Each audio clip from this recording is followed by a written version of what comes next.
A while back on this channel, I took a look at the Alien 3 Assembly Cut Special Edition of the film as it compares to the originally released 1992 theatrical version. It's well known that much was cut out of the film prior to its release, and the special edition restored over 30 minutes of footage into this 2003 version. But certainly not every bit of omitted footage made its way into that Assembly Cut Special Edition. This we know for sure, because an infamously circulated bootleg cut of the film's 1991 Workprint contains a fair amount that remains excluded from either version of the film. The Workprint is a curious entity, all on its own, with elements familiar from both the theatrical and Assembly Cut versions. It features much of what would eventually be restored into the film, such as Golic's subplot, but also keeps close to what was released in 1992, such as the host for the alien being Spike the dog. Some key inserts are missing, there's no musical score, and some visual effects are incomplete, but it is a truly fascinating look at Alien 3 in embryo. It gives us an insight to the painstaking editing process of the film. Some of the differences between the Workprint and the two official cuts are pretty glaring, while others are fairly subtle, with alternate shots, rearranged shots, and alternate dialogue. It's worth searching for if you're a fan of the film and want to see all of these differences, but I won't be pointing out every single difference in this video, though I will be talking about a good deal that I feel stand out. The differences begin immediately, with the fire on the Sulaco and the shots presented between the opening credits. Let's first take a look at the sequence of events and shots as we know them from the final film, which are identical between both the theatrical and Assembly Cut versions. First, we see the shot of Ripley and Newt in cryosleep. Then an exterior shot of the Sulaco. The shot inside the Sulaco, panning to reveal an alien egg. The facehugger extending its digits, the facehugger approaching Newt's cryotube, the cracking of the glass on Newt's cryotube, the spilling of acid blood, the smoke rising up to set off the alarm, the lifeline monitor stating status interrupted, the siren lighting up, and the reveal of an X-ray of a facehugger attached to a host, then the close-up of the facehugger X-ray, the seeping of blood, more sirens and Ripley convulsing, the monitor exploding and Ripley's head shaking, the spreading of the fire, Ripley's cryotube ejected into the EEV, then Newt's cryotube being ejected into the EEV, then the sealing of the EEV. All of these brief snippets tell the story of the disaster occurring on the Sulaco and gives us clues toward the return of the alien menace, which finds its way to Fury 161. This little story is told just a little bit differently in the Workprint cut. Let's take a look at how this occurs, edited to omit the credits.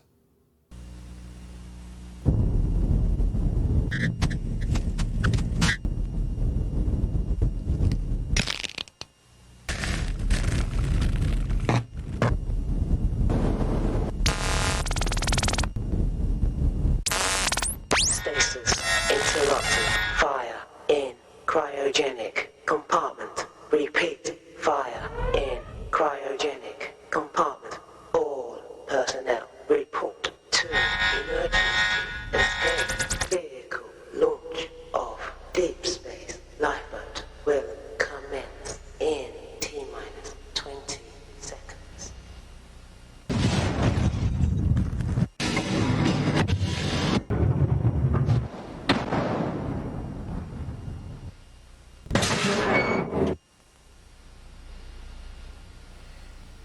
In this version of the sequence, there are some notable omissions.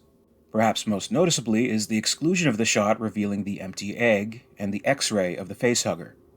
Still, we do see the facehugger and its approach to Newt's cryotube.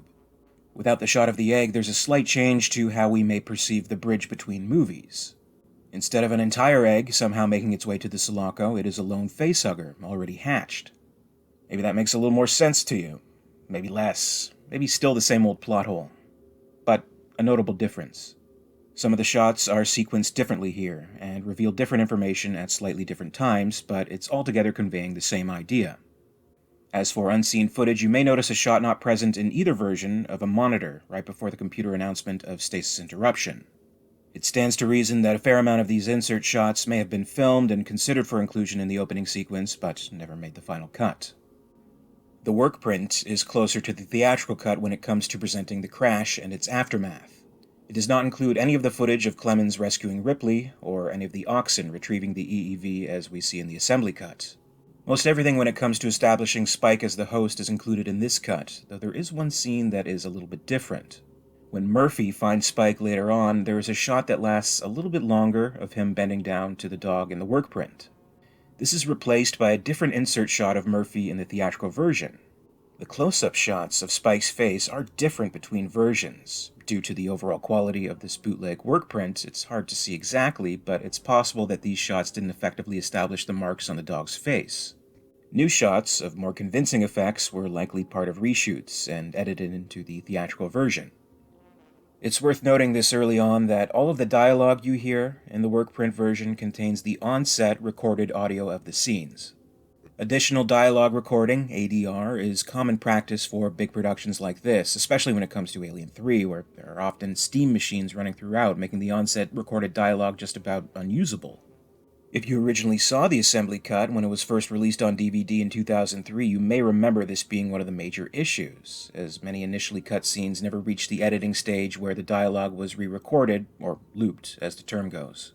And a large amount of Alien 3 was looped, so this aspect of the Workprint is fascinating just to hear the dialogue delivered slightly differently than what you may be accustomed to.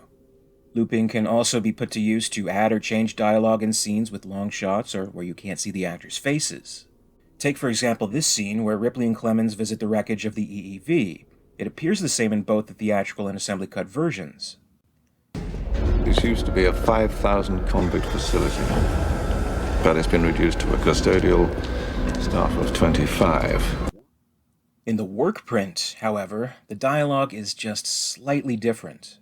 This used to be a 1,000 convict facility, but we've been reduced to a 25-man custodial staff just to keep the pirate light on. Maybe not the most mind-blowing differences in the world, but in the Workprint version, Clemens states that Fury 161 used to have 1,000 convicts. In the theatrical cut and assembly cut, that has been changed to 5,000. Clemens also provides a different version for keeping the pilot light on in the Workprint.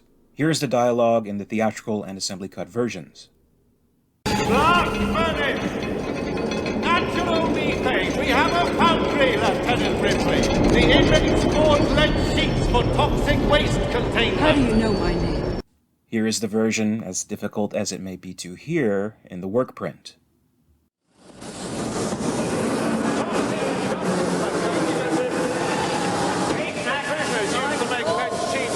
Any potential leaks in the job. How do you know my name?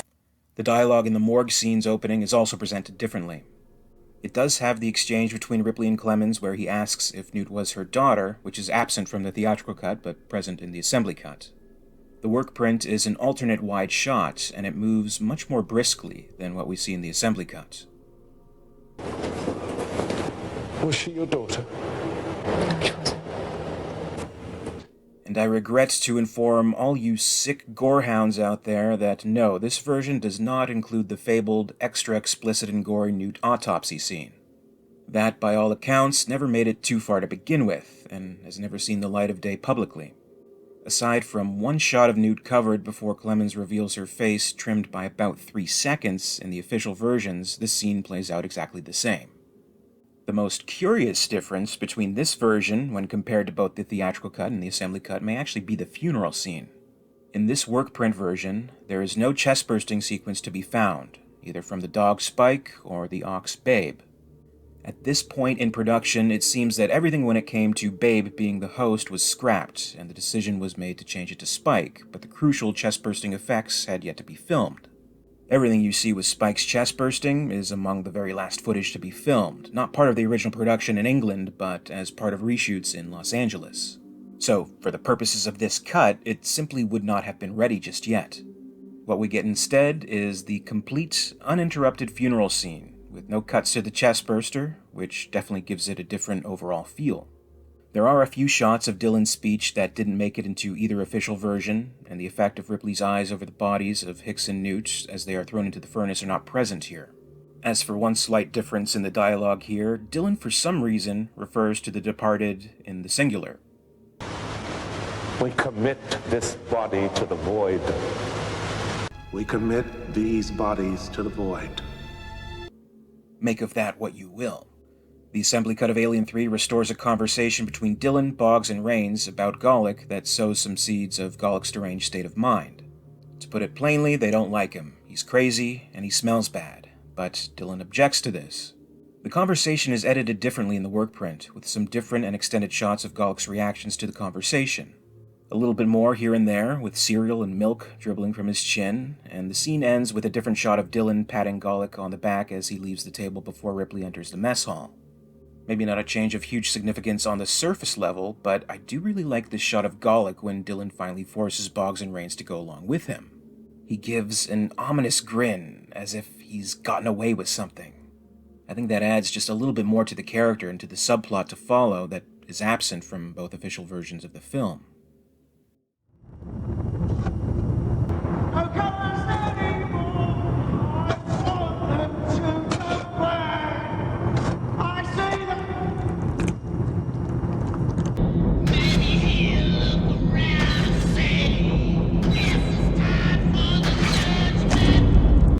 Another example of how ADR can make some changes to a film is in the song choice where Murphy is cleaning the vent shaft. As it was originally scripted, he's singing Paint It Black by the Rolling Stones. This song selection also even appears in the comic book adaptation from Dark Horse. However, in the final version of the film, as we've all seen, Murphy is singing In the Year 2525. Not the most unusual occurrence ever, but likely as production was winding down, it was ultimately decided that the Stones just cost too much to license. What's noticeable in this scene, though, is that we have a completely different shot of the alien hiding in the air duct. It emerges from the darkness and spits acid into Murphy's face, much differently than how it's portrayed in the official cuts. For this one shot that appears only in the Workprint, Studio ADI built a puppet specifically designed to functionally spit out liquid. Though it's hard to tell in its bootleg form, perhaps the effect just wasn't as convincing as desired, and was replaced in favor of something just a little more ambiguous as we get in the official versions. That might be just a little ironic considering the much criticized, at least in hindsight, rod puppet effects are included in this version and look just about completed. The first appearance of this effect in the Infirmary with Ripley is a little bit different, though. The scene plays out more similarly to the theatrical cut, but its lead-up is a slight bit different. Once Ripley's conversation with Superintendent Andrews concludes, the camera lingers on Andrews for just a little bit longer, and the establishing shot of Ripley in the Infirmary is different than in either official version.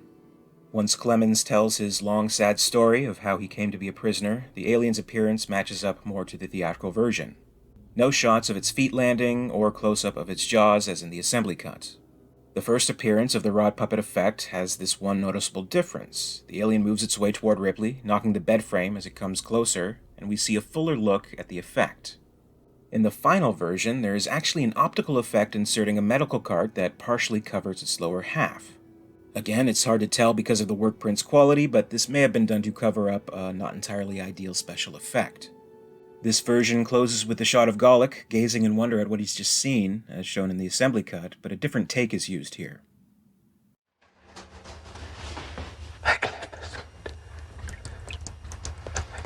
Once again, this is rumor control. Here are the facts. Magnificent.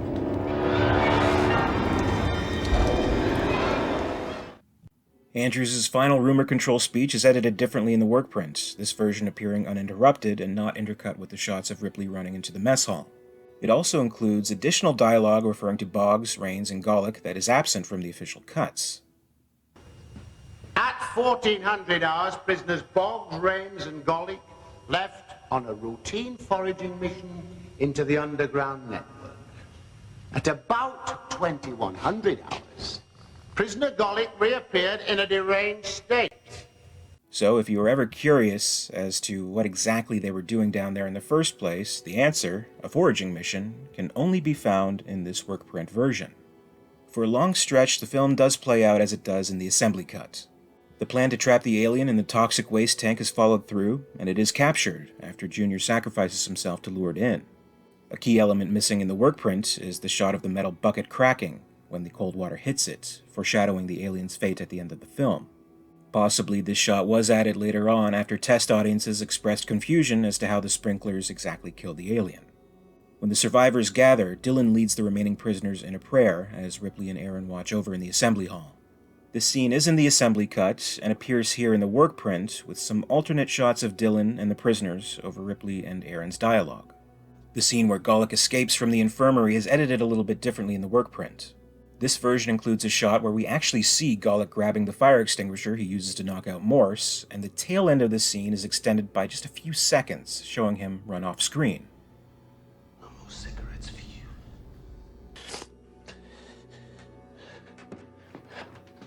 And here's an omission that always puzzled me.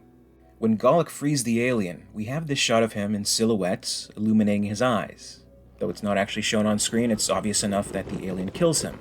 When this happens, he lets out a scream. This moment, including the scream, was featured in one of Alien 3's trailers, specifically trailer C, so even in 1992, people knew this was missing from the final film. When the time came for the assembly cut, however, the scream was missing.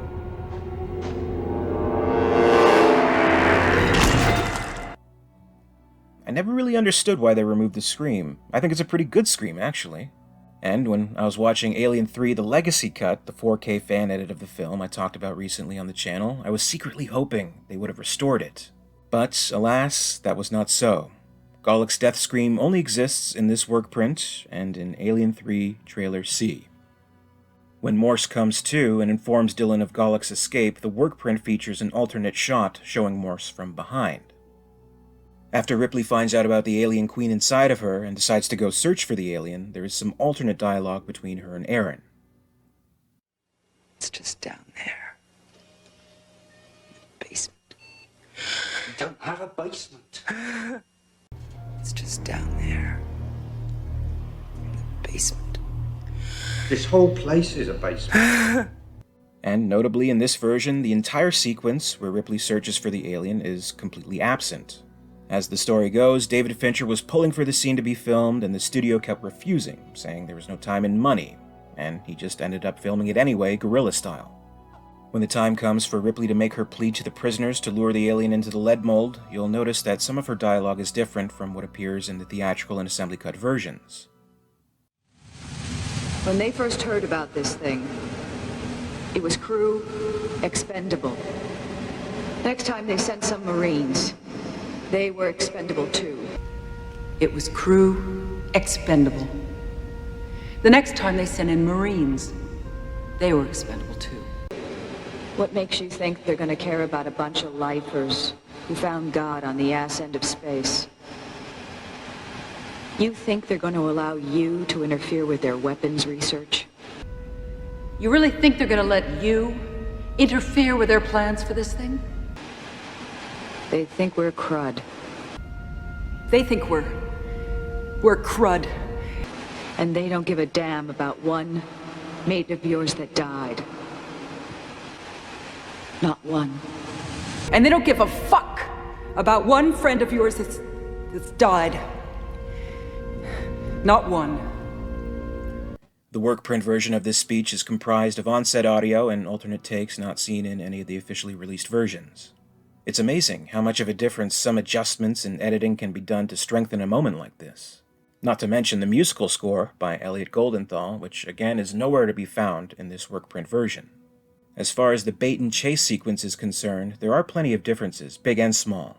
Some rearrangements of shots and moments here and there, some trimmed or lengthened portions, but here are some of the most notable differences.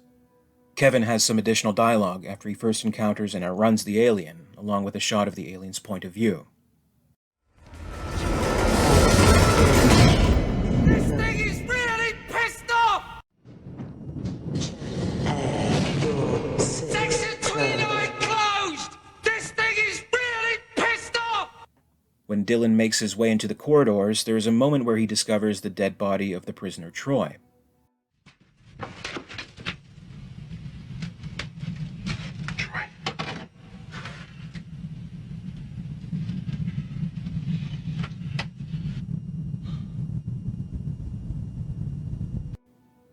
There is another moment which was scripted, storyboarded, and included in the novelization where Jude slips on some alien slime and human blood, specifically David's blood, and then screams in terror at the realization.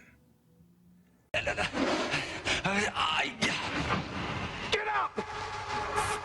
Fuck's sake.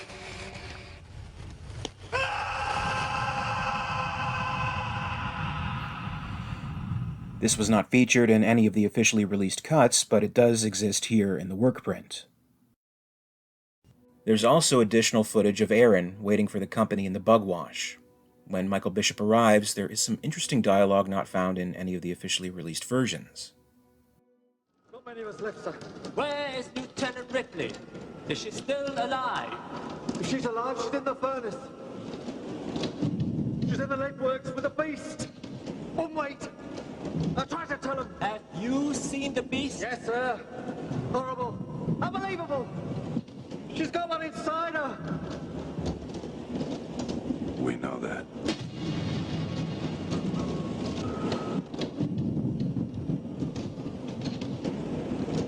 You're gonna need a bigger case than that. In another on-set audio ADR change, the moment where Ripley is luring the alien out becomes just a little bit more intense. Here, she's actually pleading with the alien to kill her.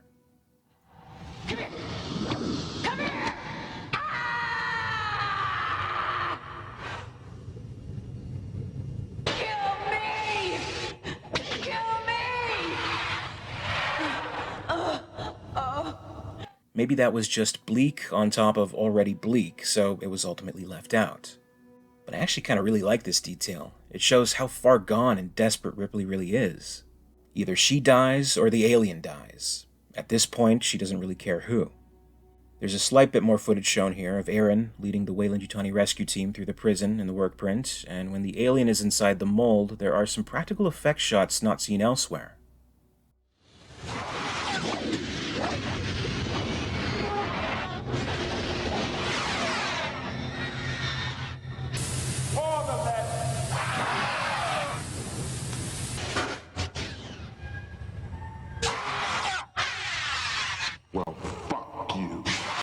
While yet again I have to stress that it's hard to 100% gauge the quality of these effects due to this being a majorly degraded bootleg, some of these effects are pretty cool. I'm curious as to why the decision was made to ultimately leave them out, perhaps just for pacing and rhythm. After the alien jumps out of the lead mold, after thought to be defeated but still very much alive, dripping with lead and very pissed off, there are some additional shots of both Ripley and the alien climbing upwards. There is no dialogue of Morse shouting at Ripley to hit the sprinklers, and through visual cues alone, it seems to be something Ripley figures out for herself. And remember this brief moment from the final film where Ripley lifts herself up and there's a jump cut, I guess again for rhythmic reasons? Well, that appears uninterrupted in the Workprint. And, of course, included here is the classic line that was shown in all of the trailers and TV spots but never made it into the actual movie. For the last time. Personally, I like the line. I'm a defender. I think it's appropriate enough that Ripley would have something to say to the alien before sending it straight to hell, but the powers that be felt otherwise.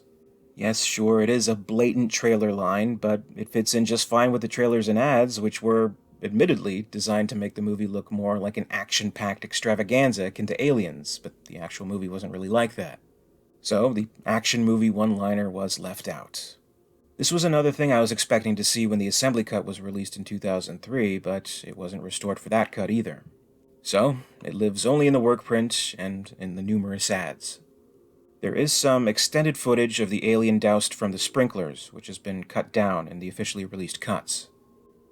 When Aaron, along with Michael Bishop and the other company men, are making their way up to the staircase to see Ripley, there is one new additional shot before Ripley spots them. We also see some alternate shots as Michael Bishop calls out to Ripley, seemingly feigning some kind of familiarity or friendliness towards her. Also some additional dialogue when Bishop presents his intentions to Ripley. You just want to take it back. We want to kill it and take you home. Bullshit. You're wrong. You just want to take it back. We want to kill it and take you home. We know what you've been through. You've shown great courage. Bullshit. You're wrong. This whole sequence actually ends up playing out much differently.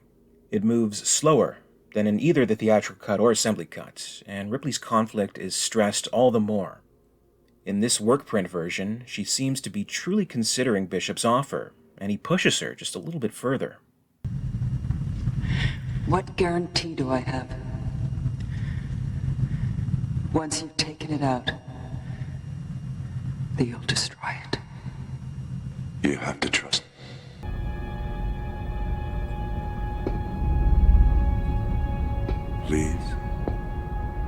trust me?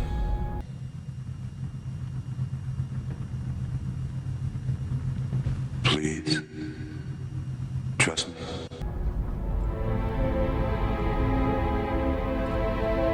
No. Let me help you.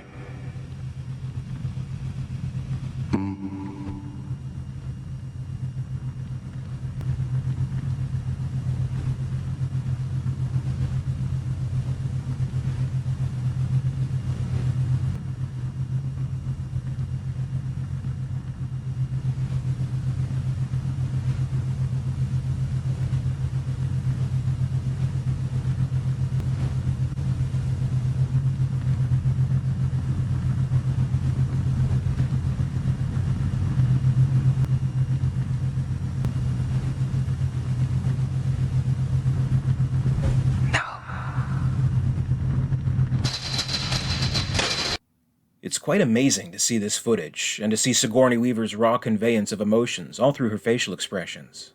She is a truly great actress, and this is an especially difficult moment, walking a fine line between stoic and tragic. The Workprint version of this scene feels a lot more tragic, so when it comes to the officially released versions, the lean is more toward stoicism. They probably didn't want too much ambiguity with the hero of the film. And just viewing this from a producer's standpoint, it is admittedly a very long moment. At this point, the alien is dead, the audience's butts are itchy, they want to have things resolved, and it risks becoming what Hitchcock referred to as a hat-grabber scene. So I fully understand the editing down, but it's fascinating to see nonetheless. There's some dialogue here not in any other versions, where Ripley answers Morse's question when she calls for his help. Christ! Aaron! Morse. Will you help me? What do you want me to do? Tell me. You'll know. Here in the Workprint, we have a few additional shots of the company men and of Ripley that are not found in any other versions. We also have a notable addition, at least for those still debating the matter all these years later, of Bishop reaching out with the blood-soaked glove, yelling that he's not a droid. This was restored for the assembly cut version, as was another moment where he yells out at one of the company men to not take any pictures. This is actually not featured in the Workprint, and neither is Ripley's brief pause before her final act, saying, "You're crazy." As she falls into the furnace, the shot and effect matches that of the assembly cut, and no Queen Jessperster is to be found. We all know of the production problems with Alien 3, and of the week's worth of last-minute reshoots after the main production quietly ended. Going by what we see in this Workprint, this included a good deal of practical alien effects. So, as we come close to the end, let's take stock of the effect shots that are nowhere to be seen in this Workprint. As mentioned, there's no shot of the alien egg on the Sulaco. The shot of the facehugger crawling inside the EEV as Spike barks at it. No chestburster whatsoever during the funeral, either by an ox or a dog. Additional shots of the alien inside the vent before spitting acid at Murphy. The puddle of alien drool by Boggs's feet inside the tunnel. The alien baring its teeth in front of Golic after killing Rains. The close-up shots of the alien's jaws before killing Clemens, featured only in the assembly cut. The entirety of Ripley's basement search and encounter with the alien. And of course, in footage that was reportedly edited a precious 3 weeks before the movie was set to release in theaters, the birth of the alien queen, bursting from Ripley's chest, grasped within her hands, and taken down into the fire with her.